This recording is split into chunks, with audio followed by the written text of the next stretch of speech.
Hello everybody and welcome to the Handi Quilter studio. My name is Jamie Wallen and I have a tip that I want to share with you.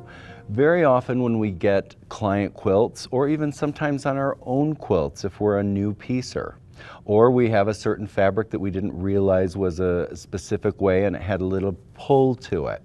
What'll happen is we'll get a border that has a lot of wave to it. Now actually this border here that we're showing for the example, it's pretty flat, but I've created a little bit of wave to give you a little bit of an example. Whenever I get a quilt like this that has some wave in the border or fullness, what I use is our handy dandy spray starch. And I want to make sure to say spray starch. You want the good old-fashioned heavy-duty spray starch. And then what I do when I get this is I will go ahead, I will load my quilt just like I would normally do. It would be pinned to my top leader. I would have it out. I would notice that there is some wave. I will usually have a pin in the center, and then I would have measured what the quilt should have measured at through the middle, and then I'll have a pin on both sides, and then maybe a pin in between those two. But when I'm doing that pinning, I make sure that my fullness is evenly distributed. And then what I do is I take my spray starch, and if I have a dark border with white blocks next to it, I don't want to spray that directly there so that it might bleed into the white blocks.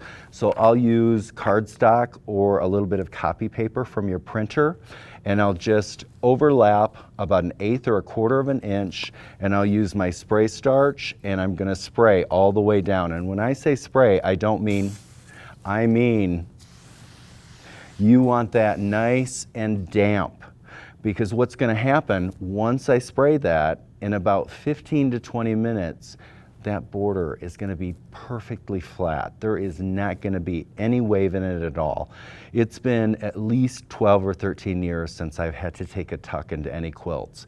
And I get quilts that are literally ocean wave quilts in the border. And I have never had to take a tuck in those quilts since doing this.